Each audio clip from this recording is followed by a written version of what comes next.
Pai querido, obrigado por essa oportunidade que o Senhor tem me dado de ser pastor dessa igreja.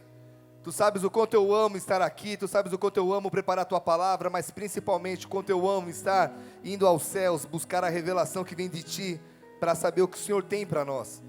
E a tua palavra diz que quando ela vem para a terra, ela nunca volta ao céu sem completar o propósito pelo qual ela foi designada.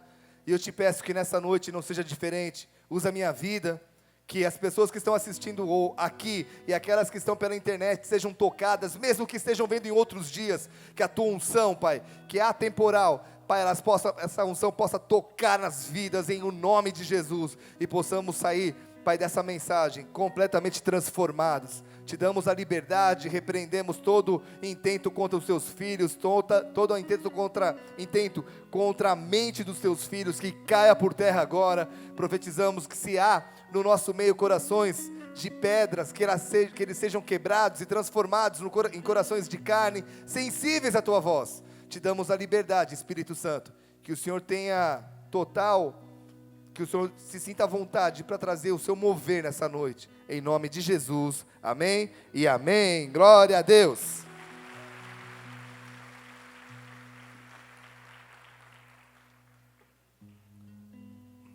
Amados irmãos, eu quero começar a mensagem dessa noite com uma pergunta, tudo bem aí? Fechou. Vamos lá, pergunta para a pessoa que está no teu lado assim: qual é a coisa mais importante que uma pessoa pode adquirir na vida? Pastor Cacá, qual é a coisa mais importante que uma pessoa pode adquirir na vida? Vai pensando aí, meu querido. Doutor Gerson, qual é a principal coisa, a coisa mais importante que uma pessoa pode adquirir na vida? O que é a igreja? Durante anos eu pensei que uma certa autonomia financeira fosse o mais importante. Depois eu comecei a pensar sobre a família como sendo a coisa mais importante de uma pessoa. Até que comecei também a pensar sobre a vida espiritual, que com certeza é uma das coisas mais importantes que uma pessoa pode adquirir na vida. Mas hoje, eu quero te dizer o que eu acho que é a coisa mais importante que uma pessoa pode adquirir na vida. Pergunta para mim, o que é, Biga?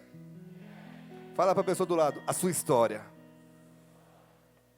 A sua história. Eclesiastes 7, versículo 8, não precisa abrir. Eu vou falar vários textos, mas vai ter um que eu vou pedir para você abrir, não é esse então, tá? Eclesiastes 7, 8, só vai estar no telão para você acompanhar. Eclesiastes 7, 8 diz assim: melhor, capítulo 7, versículo 8, melhor é o fim das coisas do que o seu início, do que o seu princípio. Para chegarmos ao fim das coisas, como a Bíblia está dizendo, nós precisamos escrever o meio e saber como é que foi o nosso início. Isso é muito sério, porque a Bíblia também diz em Oséias 4:6 que o povo perece por falta de conhecimento. A falta de conhecimento do início tem levado muitas pessoas a se corromperem durante o meio e levado a fins nem um pouco agradáveis. Saber do seu início, presta atenção, queridos, vai guardar completamente o seu coração. Saber de onde Deus te tirou faz toda a diferença na sua vida. Eu não sei aonde eu estaria hoje se em março de 1991 eu não tivesse entregado o meu coração a esse Cristo, a esse caminho de Jesus que mudou a minha vida completamente. Eu acredito que nós só podemos construir um futuro se nós não desprezarmos o hoje e não esquecermos do nosso passado. Eu não posso viver do passado, concorda comigo? Mas eu não posso. Vocês estão aqui? Amém? O Wellington está prestando atenção? Fechou. Eu não posso então viver o passado, mas eu não posso me esquecer do passado. Ou seja, repita comigo bem alto: um futuro glorioso, bem forte, um futuro glorioso se escreve através da persistência na minha história. A pergunta que eu te faço agora: como é que você tem escrito a sua história? Nós precisamos parar constantemente para reavaliar como a nossa história está sendo escrita. Em agosto agora nós teremos as Olimpíadas lá no Rio de Janeiro, tudo bem? vários atletas vão se destacar. Muitos já são conhecidos da gente, tudo bem?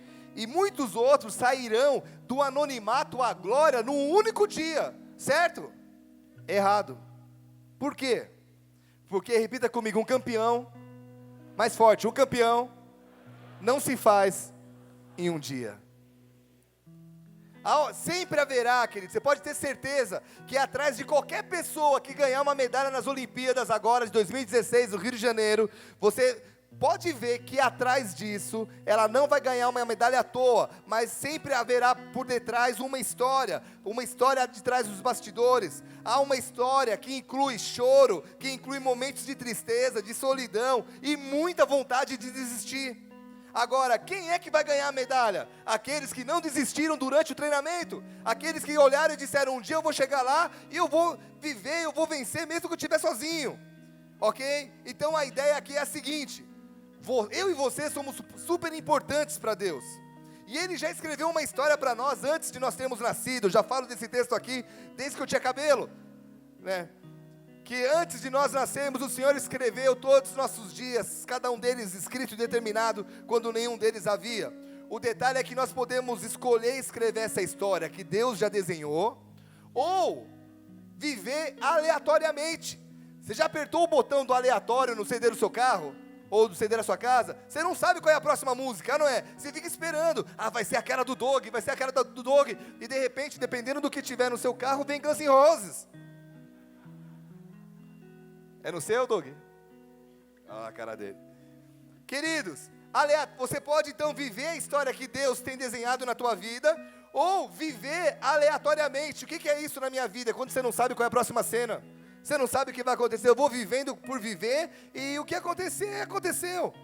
Provérbios 19, 21, olha o que a Bíblia diz. Muitos propósitos há no coração do homem, mas o desígnio do Senhor é que permanecerá. Saiba de uma coisa, meu querido, sua história pode ser uma história de impacto nessa geração, nessa vida, amém? Sim ou não? Sua história pode ser uma história de impacto, ou ela pode ser apenas uma sombra, e o detalhe é, repita comigo bem alto, Deus nunca trabalha na sombra. A Bíblia diz que Deus sempre trabalhou na luz, queridos, e falando em luz, eu quero contar a história de um grande homem de Deus, porque eu e você só podemos abrir e ler mais da metade do Novo Testamento por causa desse homem. Eu estou falando do apóstolo Paulo, amém? Um homem que foi extremamente usado por Deus, um homem que nos abençoa até hoje devido ao seu exemplo, suas lições e a sua obediência a Deus. O detalhe é que, assim como todos os seres humanos, Paulo também teve uma história. E como foi o início de Paulo? Vamos lá? Um homem, aliás, extremamente estudioso, estudou aos pés de um dos maiores pensadores da época, zeloso na sua fé, mas vamos ver como que Paulo mesmo diz quem ele era. Vê aí, Atos 22, versículo 3, não abre ainda, não é o texto da noite, mas olha lá no telão, Atos 22, versículo 3, Paulo dizendo, eu sou judeu, nasci em Tarso da Cilícia, mas criei-me nessa cidade, aqui fui instruído aos pés de Gamaliel, segundo a exatidão da lei de nossos antepassados, sendo zeloso para com Deus, assim como todos vós o sois nos dias de hoje. Agora vamos lá, coloca outro texto, Filipenses 3, versículo 4 a 6, olha o que a Bíblia diz. Bem que eu poderia confiar também na carne, se qualquer outro pensa que pode confiar na carne, eu ainda mais. Circuncidado ao 8º dia, da linhagem de Israel, da tribo de Benjamim, hebreu de hebreus, quanto à lei, fariseu, quanto ao zelo, perseguidor da igreja, quanto à justiça que há na lei, irrepreensível. Ótimo, grande começo, amém?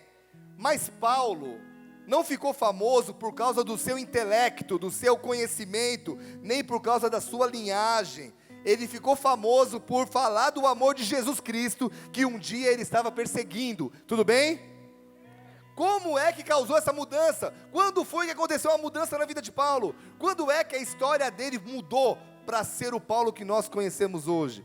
Amados, essa mensagem tem a ver com as nossas vidas. Deus quer que a sua história seja escrita e a sua história seja vista pelos teus filhos, teus netos, ou teu vizinho, as pessoas que estão no teu lado. Deus quer que você cause um impacto onde você está, amém? Agora, sempre na nossa vida haverá um momento de transição, um momento onde você está indo e pá, aconteceu algo que causou uma mudança. Através da vida de Paulo, da mudança de Paulo, nós vamos ver o que Deus espera de nós. Quem está comigo, dá um glória. Tudo começou quando Paulo ainda se chamava Saulo. Agora sim, abra a tua Bíblia comigo, Atos capítulo 9, versículo 1 em diante. Pastor, não estou com Bíblia. A gente vai colocar no telão também. Atos 9, versículo 1 a 6. Vamos lá. Saulo, respirando ainda ameaças e morte contra os discípulos do Senhor, dirigiu-se ao sumo sacerdote e lhe pediu cartas para as sinagogas de Damasco, a fim de que, caso achasse alguns que eram do caminho, assim homens como mulheres, os levasse presos para Jerusalém. Seguindo ele estrada fora, ao aproximar-se de Damasco, subitamente uma luz do céu brilhou ao seu redor, e caindo por terra, ouviu uma voz que lhe dizia: Saulo, Saulo. Ficou legal, né? Vamos lá. Saulo, Saulo, por que me persegues? E ele perguntou: quem és tu, Senhor? E a resposta foi: eu sou Jesus, a quem tu persegues. Mas levanta-te e entra na cidade, onde te dirão o que te convém fazer. Vamos lá? Se prepara, hein? Paulo tinha um plano para a sua vida, ele estava levando a cabo esse plano. Mas como a gente já leu, Provérbios 19, 21 diz: muitos propósitos há no coração do homem, mas o desígnio do Senhor é que permanece, ok? Durante a trajetória do cumprimento do plano de Paulo, aliás, de Saulo, antes de ser Paulo, aconteceu algo.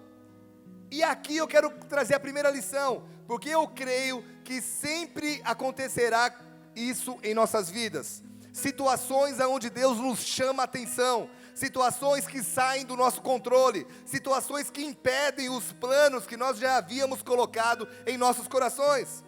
Agora, eu creio que nada sai do controle de Deus, nada escapa do seu domínio, amém? E se algo está dando errado na sua vida, pare um pouco e analise para que área Deus está chamando a sua atenção. Nada é à toa. E quantas pessoas que sonhavam com tantas coisas, e de repente uma situação muda toda a sua história. O detalhe é que nem todo mundo está sensível a essas mudanças.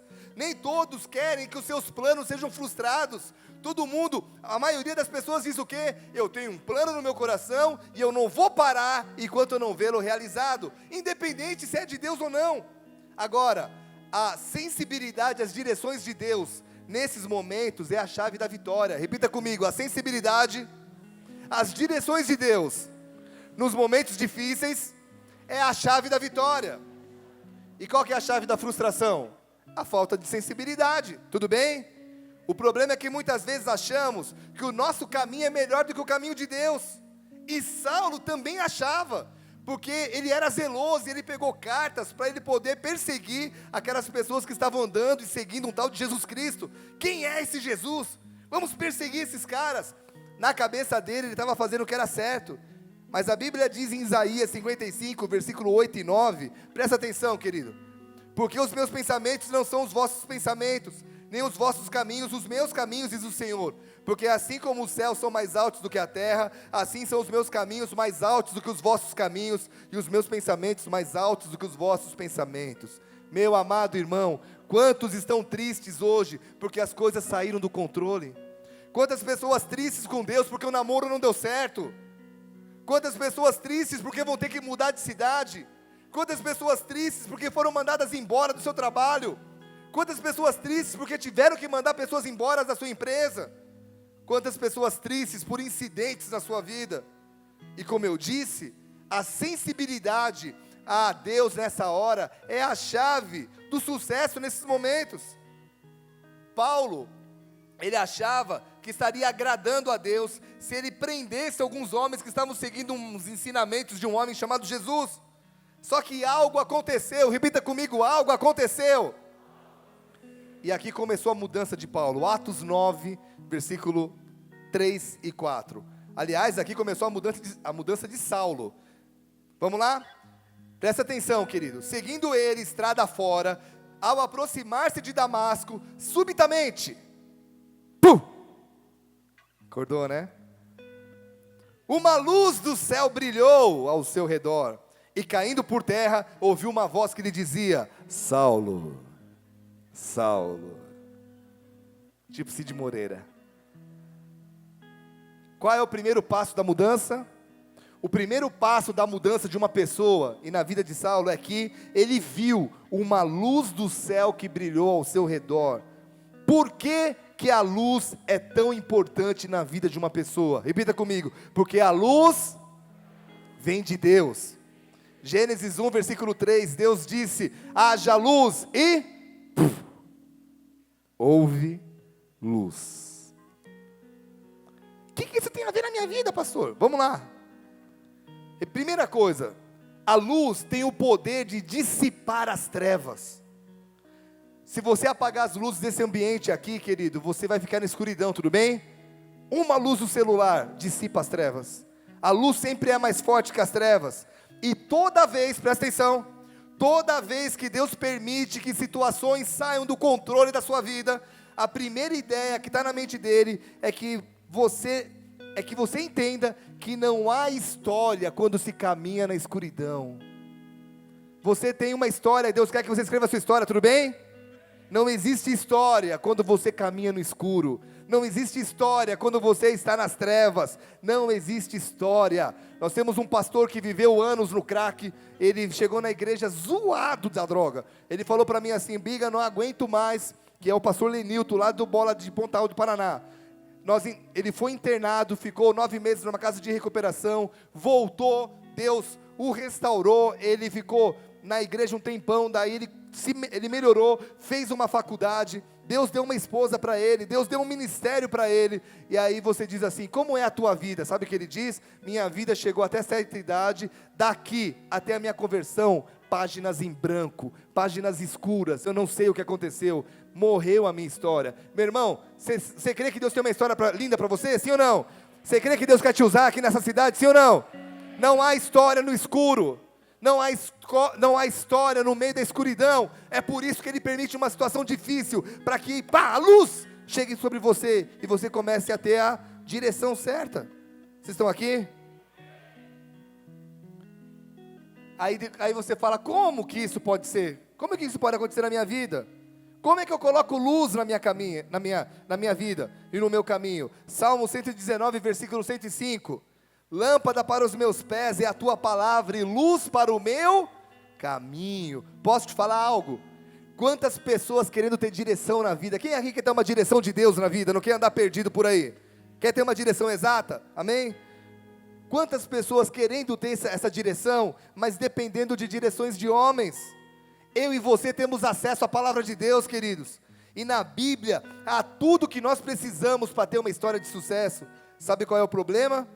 As pessoas querem ter direção na vida, mas não leem o mapa, não dão bola para o manual, não leem a palavra. Uma vez um homem de Deus falou para o nosso apóstolo Rina, e falou assim: Rina, nunca deixe de pregar para o seu povo a importância da palavra de Deus. Não permita que o avivamento fuja de vocês. Ele falou: como assim?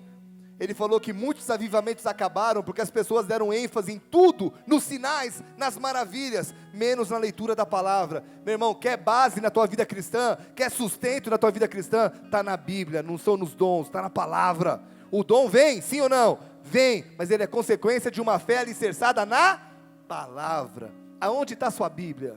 Primeira pergunta. 1, 2, 3, 4. Amém. Uma vez uma senhora perdeu a Bíblia, depois de 5 anos ela achou, sabe onde estava? Aliás, uma vez a mulher perdeu um óculos, essa senhora. E depois de 5 anos ela achou o óculos, sabe onde estava? Em cima da Bíblia. Ainda bem que eu durmo até de óculos. Não, eu leio a Bíblia, eu amo ela. Você precisa entender, meu querido, a importância que há na palavra de Deus. Se eu fosse você, toque, tá? Se eu fosse você, eu faria um propósito de ler, nem que seja um pouquinho, todos os dias a palavra de Deus. Você não tem noção o que isso pode causar na tua vida. E outra, repita comigo, a Bíblia não é um livro de história. É um livro de direções espirituais. Se ela tem direções espirituais, então ela é um livro espiritual. Em outras palavras, experimente orar antes de ler. Experimente pedir para o Espírito Santo falar com você através da Bíblia. Não leia por ler. Hoje eu vou ler porque estão mandando. Experimente, Espírito Santo, fala comigo. Experimente pedir direções de Deus através da palavra. Você não tem noção que te aguarda. Aí você vai começar a viver aventura em Deus, amém? Aí você vai começar a ver que aí as minas e os brothers piram na palavra de Deus. Dá uma salva de palmas para ele, amém?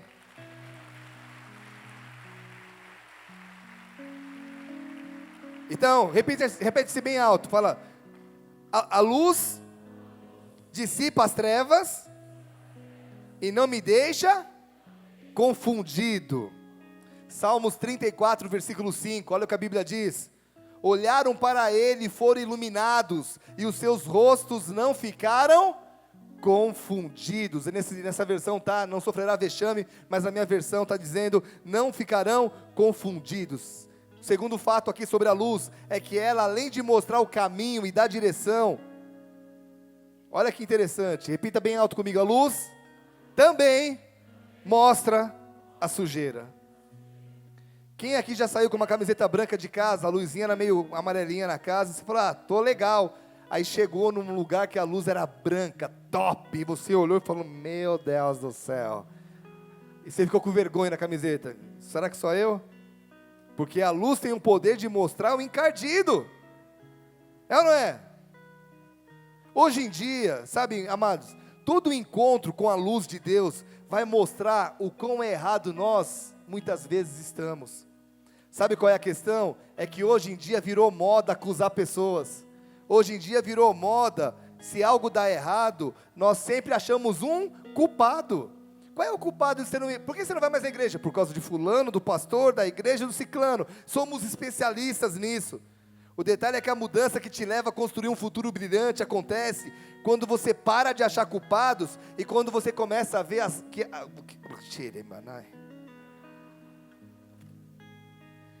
A mudança acontece quando você para de achar culpados e começa a ver que você precisa de mudanças. Isso aconteceu no meu casamento, quando eu parei de achar que a Viviane tinha que mudar e vi que eu precisava mudar. Meu ministério só rompeu quando eu olhei para mim e vi onde eu precisava mudar. O detalhe, não é fácil fazer isso. Geralmente é a coisa mais difícil do mundo. Por quê? Porque nós somos bons em achar defeitos nos outros. Conseguimos observar defeito em praticamente todos ao nosso redor. Você pode conhecer um cara hoje. Cumprimenta o irmão do lado aí. Se apresenta, fala o seu nome para ele. Agora não fala para ele, tá? Com você, dá um defeito para ele. Só olha e dá um defeito. Não fala, não arrumar confusão. O cara é barbudo, o outro não tem cabelo. Que sorriso é esse? É falso? Qual que é? Nossa, que óculos estranho. Você tem duas cores nos olhos? Que é isso? Você está olhando para mim ou olhando para lá? Porque a pessoa às vezes estrábica, entendeu? Você é bom para dar defeito. Eu também sou bom. Tudo bem? Olha para mim. O detalhe é que quando o jogo muda, a coisa fica mais difícil. E todos nós temos pontos que precisamos melhorar, só que muitas vezes a gente não enxerga. E eu quero falar um pouco aqui sobre os pontos cegos. Quem aqui sabe que existe um ponto cego quando está dirigindo? E se você não prestar atenção nesse ponto cego, você pode causar um acidente na tua vida, concorda? Sim ou não? Quando eu estava aprendendo a dirigir, um dos meus amigos me levou para dar uma volta em São Paulo com um Fusca azul. Bate na cabeça da pessoa do lado. Fusca azul. Para quem está na internet, é coisa aqui do Paraná ou é do Brasil inteiro essa... Sei lá, mas aqui acontece. Um Fusca azul. E eu estava numa avenida bem movimentada de São Paulo, e eu quis sair para o lado, e meu irmão, eu ia jogar. E de repente, eu segurei, falei, eu não vou, e passou um ônibus do meu lado. Daquele dia em diante, eu não tinha nem carteira na época, eu estava aprendendo a dirigir. Eu falei, eu nunca mais vou virar para a esquerda assim e olhar para o lado. Depois eu comprei uma moto, virei motociclista, e aí vi que a vida de um motociclista depende que você enxergue o ponto cego. Tudo bem? Vocês estão aqui? As pesquisas dizem que todo ser humano na face da terra tem pelo menos 4 ou 5 pontos cegos. Defeitos que nem ele sabe que tem. E eu te provo agora que é verdade. Porque você acabou de dizer, eu não. Eu não tenho. Todo mundo tem, eu não. Sabe por que você não consegue ver? Porque eles são cegos. Agora, não é porque eu não vejo que Deus não está vendo. E é por isso que Ele permite encontros com a luz, para que você possa ser confrontado e perceber que não importa se você enxergue ou não que precisa de mudança, Deus sabe que você precisa. Então esse confronto te joga na parede, te chama de lagartixa, né? E diz, ei, olha para você, cara, muda. Quantos casamentos desfeitos, porque a pessoa não consegue olhar para os seus pontos cegos. Quantos casamentos, quantas sociedades desfeitas, quantas pessoas saindo do melhor lugar da terra. Qual é o melhor lugar? Centro da vontade de Deus. Quantas pessoas saindo do centro da vontade, porque não enxergam que precisam de mudanças. Quer mudança na sua vida profissional? Olhe para o seu eu profissional e veja onde precisa melhorar. Eu sou ótimo naquilo que eu faço. Meu irmão, sempre tem como melhorar, sempre tem como crescer. Concorda comigo, doutor? Sempre tem como melhorar na sua profissão. Eu não preciso. Precisa. Alguém mais qualificado vai pegar o teu lugar ali na frente. Quer mudança na sua vida sentimental? Eu já tenho, vou ficar para titia. Já tenho 16 anos, ninguém namorou comigo. Será? De repente, está desesperada. Mas talvez a irmã diga, mas eu tenho 56. Quer mudança na sua vida? Olha para você. Amém?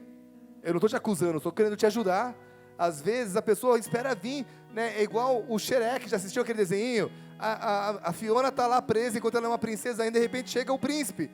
Ela, meu príncipe, tira o capacete. Ele, eu não vou tirar, tira o capacete. Quando ele tira, nossa, você é um ogro. Aí ele falou, o que tem para hoje, né? Talvez você quer um príncipe, mas não se parece nem um pouco uma princesa e vice-versa. Olha para você e diga, cara, onde eu preciso mudar? Quer mudança na vida espiritual? Pare de achar culpados, assuma a responsabilidade e vira homem, vira mulher, cresça nessa área, amém? A luz tem esse poder, querido, mostrar manchas encardidas Deixa eu tomar uma água benta. É benta porque eu estou bebendo e ela é abençoada, amém? Não veio de fora. Eu não posso falar da onda. A luz tem esse poder de mostrar manchas encardidas que só são vistas quando se aplica uma determinada luz. Queridos, eu estou fazendo uma reforma na minha casa, e aí o pessoal estava pintando lá, e de repente eu falei, nossa, que lindo, e os próprios pintores olharam, mas deixa eu ver direito, e eles quando colocaram luz no forro, não cara, precisamos lixar de novo. Eu falei, mas tá bonito, e eles, não cara, não tá bem, porque a luz mostra onde há defeitos. Esse foi o primeiro passo para a mudança de Paulo. Ele teve um encontro com a luz de Jesus. Posso te falar, meu irmão? Se você quer mudança na tua vida, você precisa ter esse encontro. Essa luz vai iluminar teu caminho, e essa luz vai mostrar onde você precisa mudar. Tudo bem? Segundo passo. A Bíblia diz, Salmos não, já estou em Salmos. Aliás, eu ainda estou em Salmos, tem que ir para Atos, vai para Atos. 9, versículo 3 e 4. Atos 9, versículo 3 e 4. Seguindo ele estrada fora, ao aproximar-se de Damasco, subitamente uma luz do céu brilhou ao seu redor, e caindo por terra, fica até aí, fica aí. Ele caiu por terra. Em outras palavras, repita comigo, ele, toda a igreja lá no fundo também, ele se humilhou. Meu querido irmão, enquanto você não entender quem você realmente é, segundo a luz do Senhor, você não vai se humilhar. E a humildade é que faz a diferença em nossas vidas. Provérbios 15, 33 diz, o temor do Senhor é a instrução da sabedoria, e a humildade precede a honra. Sabe, queridos, Humildade não significa ter ou não ter dinheiro, mas humildade significa ter um coração, uma atitude de coração, ter uma dependência de Deus e uma atitude de reconhecimento de quem você era e de quem Deus te fez ser. Sabe o que é ser humilde? É saber quem você foi e quem Deus te fez ser hoje. Quem está entendendo? Vou melhorar. Uma pessoa humilde reconhece o seu lugar e reconhece onde não é o seu lugar. Uma pessoa humilde sabe lidar com várias situações na vida e, detalhe, consegue se manter fiel. Repita comigo, fiel, independente do que passa na sua vida. Quer um exemplo? Moisés. Ele soube ser fiel a Deus quando ele estava no palácio, comia do melhor da terra, vestia as melhores roupas, mas vivia na janela olhando para o seu povo, dizendo, um dia eu vou fazer algo pelo meu povo, humildade de reconhecer de onde ele vinha.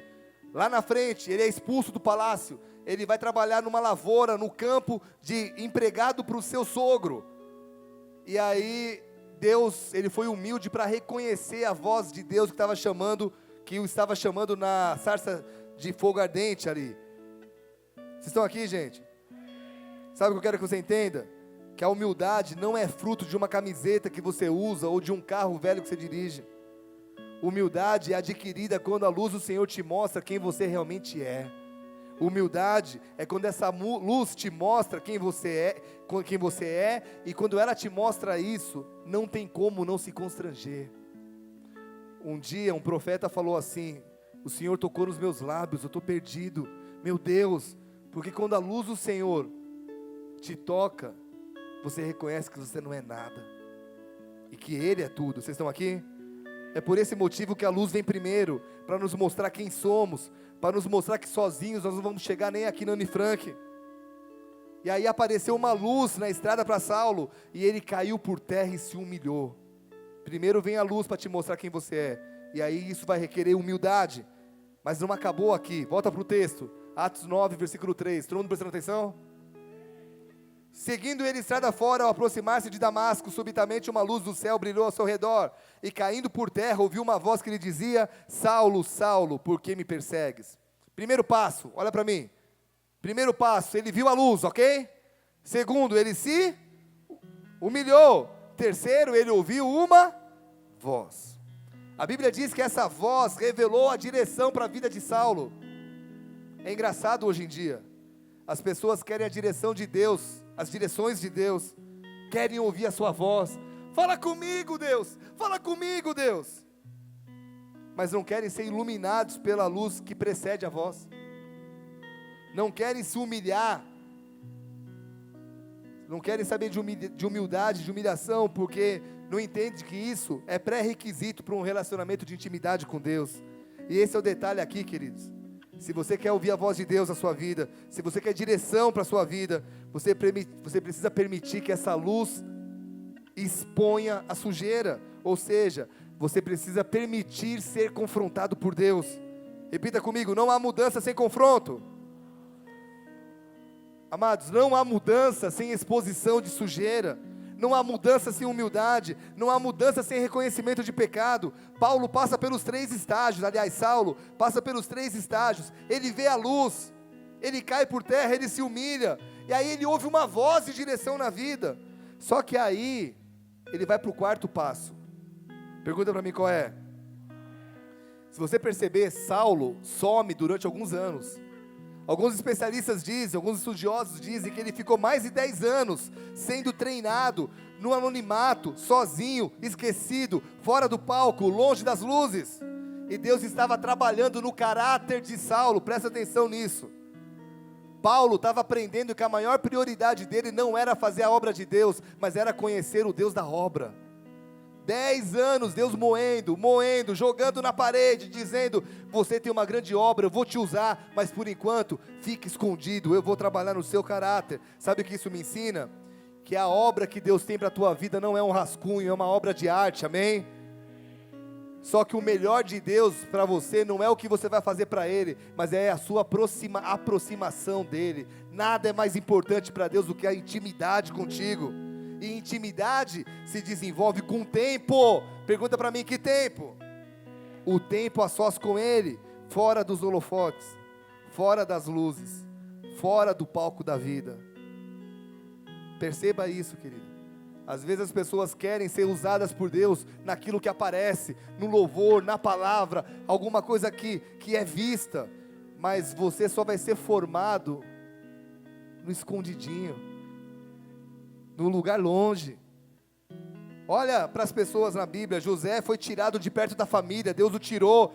Deus tirou Moisés, levou ele para longe também. Daniel foi levado para a Babilônia. Eu e você sempre seremos levados para fora da zona de conforto, para Deus trabalhar no nosso caráter. Mas o detalhe, estou terminando, é que ninguém consegue ir para o deserto sem passar pelas 3 fases primeiro. Deus, Ele conhece o ser humano, concorda comigo? Sim ou não?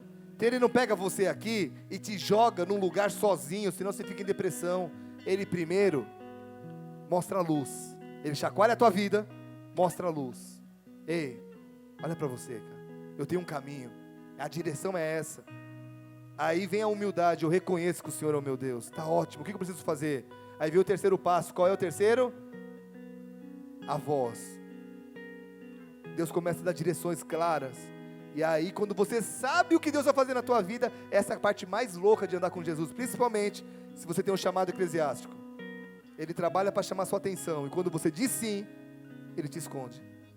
Fala, mas agora que eu falei sim, Ele te tira. E Ele sabe esconder uma pessoa. Às vezes pode durar 1 mês, às vezes 10 anos. Depende da sua capacidade de absorção do treinamento. Então vamos lá. Primeiro você tem que ser impactado pela luz do Senhor. Tem que aprender a andar em humildade diante dEle. Você vai começar a ouvir direções claras para a sua vida. E aí Deus vai te levar para momentos a sós com Ele. Qual é o motivo de tudo isso? 5º e último passo. Por que Deus permite isso na minha vida, pastor? Fala por irmão do lado. Por causa, mais forte, por causa da mudança do nome. Como assim? Quando Saulo é levado, depois ele aparece como? De Saulo para Paulo. O que o 5º passo me ensina? Estou acabando, presta atenção nisso, para você não sair daqui perdido. Quando você tem um encontro com a luz, quando você aprende a andar em humildade, quando você começa a ser sensível à voz de Deus na sua vida, quando você vence os momentos longe da zona de conforto, Deus tem liberdade para mudar teu nome. Em outras palavras, nesse lugar, você está sensível para mudanças significativas na vida. É quando você se abre para mudança de costumes. Tá bom, Deus, eu fiz isso a vida toda. Entendi, não é mais para fazer? Tá bom. Ninguém muda de uma hora para outra. Vocês estão aqui? Ninguém muda na hora que levanta a mão. Senhor, eu aceito a Jesus. Sabe a única coisa que mudou na minha vida de uma hora para outra? Parar de falar palavrão. Isso foi um milagre, porque pensa num cara que de 10 palavras, 11 eram palavrões. Eu achava bonito isso, eu achava que eu estava apavorando, que eu era supimpa. De falar, apesar que eu acabei de falar um palavrão, né? Eu achava que, meu Deus, quando eu me converti de uma hora para outra, e aí um pastor foi muito sábio e me falou assim, Biga, você quer... Eu falava, eu não tenho mais palavra, não tinha vocabulário, gente, era só palavrão e gíria. Ele falou, fala misericórdia, quando você não saber o que falar, fala misericórdia. Aí eu virei o Senhor misericórdia, tudo misericórdia, misericórdia. Aí eu aprendi a falar direito, mas vamos lá. Querido, não acontece assim. Nenhuma mudança acontece de uma hora para outra, concorda comigo? Você aceita Jesus, mas você volta para casa, tem um monte de coisa que você ainda faz errado. E aí Deus faz o quê? Mostra a luz, mostra quem você é, dá a direção, te leva para um lugar escondido, longe da zona de conforto. E aí você se quebra, você fala, tá bom Deus, faz o que o Senhor quiser na minha vida. Aí Ele te fala, tá vendo essa atitude? Muda. Olha para mim agora, bem sério. Não queira ser Deus na vida das pessoas, amém? Tem hora que você quer que as pessoas sejam você e ninguém tem a sua velocidade, querido. Quando eu parei de ouvir música do mundo, eu me converti a ouvir música do mundo durante anos. Os velhinhos da igreja diziam, isso é do diabo.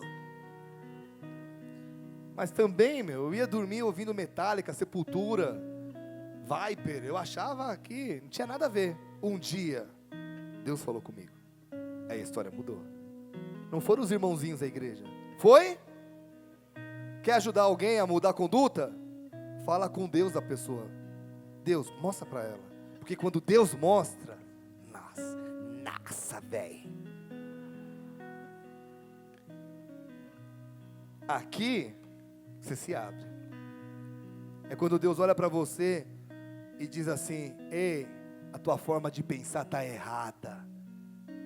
Todos os seus diplomas não valem. Sério? Quando você se converte, você fala: isso não é verdade. Depois que Deus te leva para longe, que Deus te quebra, te moe, te mostra a luz, te mostra o caminho e te leva para esse lugar isolado, você diz: como é que é, Deus? E Ele te mostra: não serve para nada. Paulo, sabe o que Paulo falou? Todo o meu conhecimento é estrume, não vale para nada. Eu não estou dizendo que é errado estudar, estão prestando atenção? Estão entendendo? Eu estou dizendo que é errado colocar a tua fé no teu estudo. Eu tenho que estudar e ser excelente naquilo que eu faço, mas a minha fé tem que estar no meu relacionamento com Ele. E Ele é especialista em te levar para um lugar aonde você mesmo diz: tá bom, tá errado, eu vou mudar. É quando você se abre para mudança de atitudes. É quando você se abre para mudança de rota. Meu irmão, meu sonho, vocês sabem disso, eu vivo falando aqui, eu queria ser campeão mundial de skate. Na minha cabeça, naquela época, 2000, 2001, 2002, se eu fosse campeão, eu podia trazer sustento para minha família. Aí Deus quebra minhas pernas, eu estou fora do país, estou longe, chorando, porque várias coisas aconteceram ali naquele dia. E naquele dia, longe de tudo, Ele falou: aqui você está preparado para isso. Abre mão dos teus sonhos e eu vou realizar os meus na tua vida. Se fosse no Brasil, eu ia dizer não, gente. Porque Deus, eu não sou teimoso, eu sou perseverante. Sabe qual é a diferença, né? Não preciso nem falar de novo. Alguém quer que eu fale? Não? Então vamos lá. Quem quer? Vamos lá. Quem já ouviu, por causa de quem levantou, vou explicar. Teimosia é quando você fica numa porta batendo, quando Deus já falou assim: para de bater, cara, não é essa que eu tenho. Perseverança é quando você está batendo numa porta e Deus falou: continua. Não vai abrir agora, mas continua, é essa que eu tenho para a tua vida. Eu sempre fui perseverante. Então, se no Brasil eu ouvisse uma voz dizendo: ah, meus, muda o teu caminho, eu ia dizer: isso é do diabo, não é Deus. Deus, Ele faz todo esse processo, mostra a luz, fala comigo, me humilha, e de repente Ele fala: filho, o que eu tenho para você não é o skate, eu tenho uma prancha, eu tenho um púlpito. Aí eu estava chorando e vou falar o quê? Tá bom, Deus, o que o Senhor tem para mim? Fiquei 3 meses, deixa eu fazer a conta, julho, agosto, setembro, 4 meses, perdido, sem saber o que fazer da vida. Ia para Jocum, conheci o pastor Tom nessa época, vamos entrar na Jocum, não sentia paz. Ia para outra base da Jocum, não sentia paz. E um dia recebo uma ligação de São Paulo, na qual eu fui para lá, fui apresentado ao apóstolo Rina, fui enviado para Florianópolis e começou a história Bola de Neve, Marcelo Vigardi. Por quê? Porque Deus me tirou de um lugar e me levou para um outro lugar, longe de todo mundo, para que eu me abrisse e Ele falasse: eu quero mudança na tua vida. Posso te dizer, queridos, tem hora que se Deus te falar tudo o que Ele tem para a tua vida, você vai dizer: não, eu não acredito, ou eu não quero. O que Ele faz? Ele te quebra, e Ele te leva para um lugar tão sozinho. Qual é o problema aqui? Quem está aqui? Sabe qual é o problema? Que muitas pessoas identificam isso como: Deus não me ama, por que eu sofro tanto? Mas quando você é sensível, por isso que eu falei que a sensibilidade é a chave.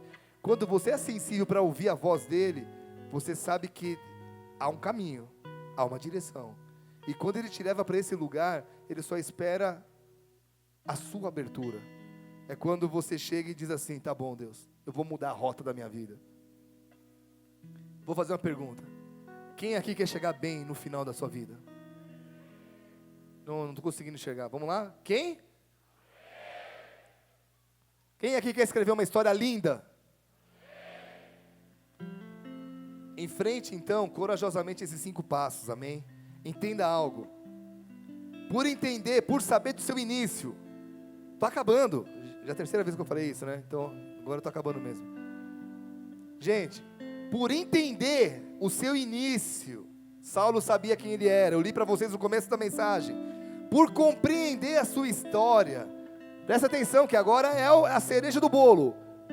Por entender o começo, eu sei de onde eu vim, estudei nos pés de Gamaliel, papapá, papapá. por compreender a história. No final, Paulo pôde dizer, 2 Timóteo 4, versículo 7, combati o bom combate, completei a carreira e guardei a fé. Olha para mim, não queira chegar ao final sem passar pelo processo. Não queira dizer que completou o caminho, que você nem começou a caminhar. Não queira ser mais esperto que Deus. Não dê desculpas para Ele, porque a compreensão da sua história e a paciência de cada um desses 5 passos vai te ajudar a combater o bom combate que você vai enfrentar durante a sua vida. Não queira enfrentar o combate sozinho. Essa criança tem família? Tem? Fechou. Tô zoando, tá? Estão aqui, gente? Não queira enfrentar o combate sozinho. Não queira se tornar o vencedor sem a ajuda daquele que já venceu. João 16:33, coloca na tela da Atena. Olha o que a Bíblia diz: estas coisas vos tenho dito para que tenhais paz em mim. No mundo passais por aflições, mas tem de bom ânimo. Eu venci o mundo, e se ele venceu, nós podemos vencer também.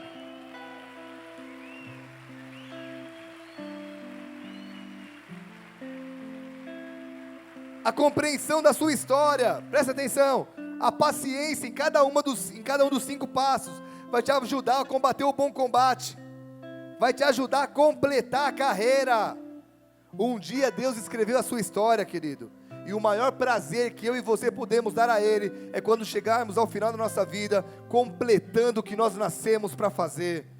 Um dia Jesus disse, está consumado. Um dia Paulo disse, completei a carreira. E eu te pergunto, o que você vai dizer nos últimos instantes da sua vida? Que viveu para si?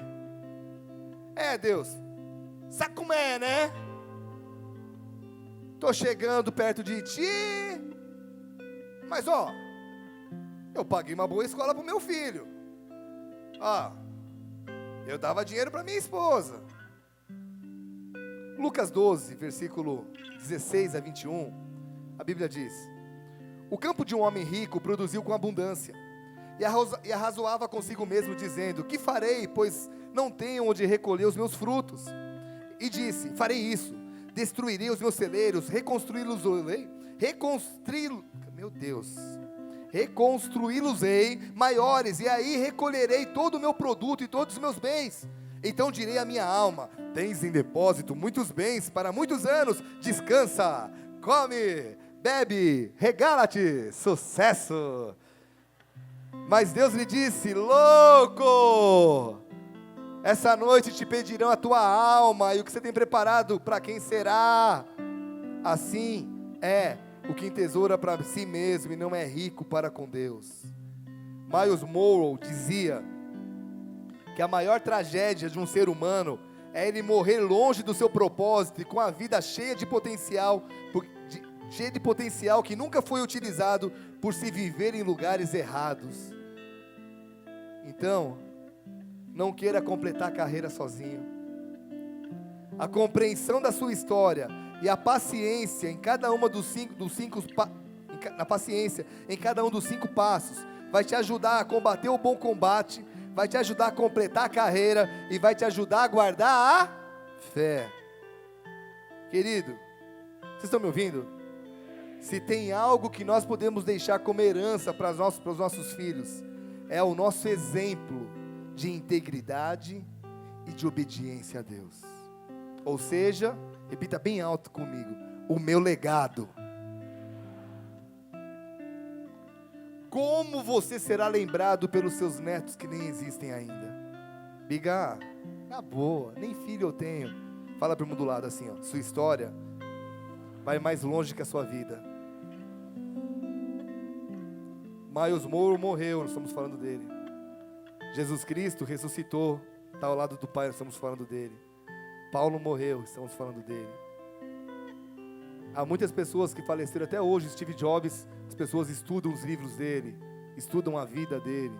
Sua história vai mais longe que a tua vida. Como é que seus netos vão falar que você viveu?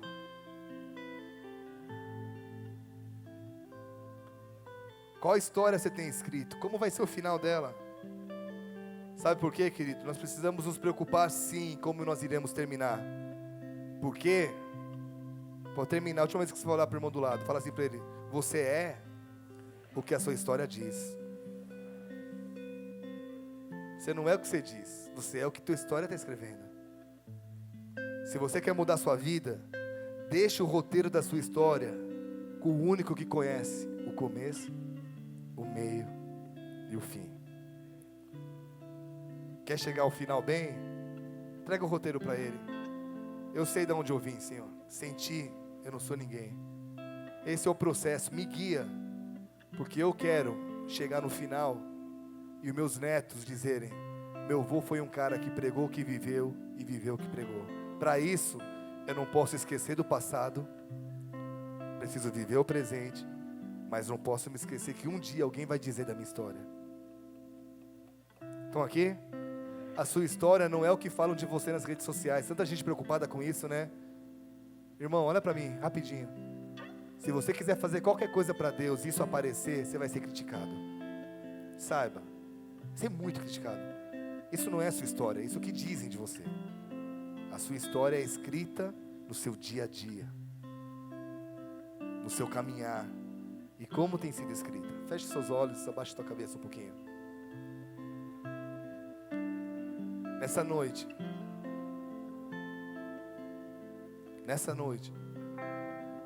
eu quero te dizer que não tem como escrever uma história sem que o autor da vida escreva por você. Na realidade, ele já escreveu. Ele só quer que você assuma essa história para si. E você pode ter um encontro com essa luz. Você pode ter um encontro com Deus, com Jesus, e falar assim: Jesus, eu reconheço que eu preciso da tua ajuda. O que eu estou escrevendo hoje não vai chegar tão bem lá na frente. Vai dar problema. Me ajuda, Senhor. Me ajuda. Isso depende da sua capacidade de reconhecer a necessidade de Deus. Se hoje você reconhece que precisa dEle, se hoje você reconhece que sem Ele, tua história está fadada ao fracasso, entrega a tua vida para Ele. Você que está me vendo pela internet, você que está aqui na igreja, se você quer entregar a tua vida a Ele, de olhos fechados, levanta a tua mão direita comigo bem alto. Nós vamos fazer uma oração juntos. Repete comigo assim, diga: Senhor Jesus, Senhor Jesus, chega de bancar o mais esperto. Chega de bancar o mais esperto. Eu reconheço que eu preciso de Ti. Eu peço perdão pelos meus pecados. E eu reconheço que Jesus Cristo é o Filho do Deus vivo, que nasceu, cresceu, morreu, mas ressuscitou ao terceiro dia. E é para Ti que eu entrego a minha vida e o meu futuro, desde agora e para sempre. Pai querido, todas essas vidas que estão com as mãos erguidas, aquelas pessoas que estão pela internet, que fizeram essa oração, eu te peço em nome de Jesus, toca. O Senhor é nosso ajudador. Tu és aquele que tem o nosso futuro na palma das tuas mãos. Nos ajude a andar no teu caminho, em nome de Jesus. Amém e amém. Dá uma salva de palmas a Ele. Você que está na internet, vamos lá. Se você fez essa oração pela primeira vez, ou está voltando para Jesus, que bom, é a melhor decisão que você fez na tua vida. Então, eu quero te convidar a conhecer uma igreja próxima da sua casa, ou conhecer uma das nossas igrejas. Entra no site boladeneve.com e ali nós teremos os endereços de várias igrejas ao redor do mundo, tá? Que Deus te abençoe e permita que Ele coloque a história que Ele tem em ação na tua vida. Uma salva de palmas para quem está na internet. Glória a Deus.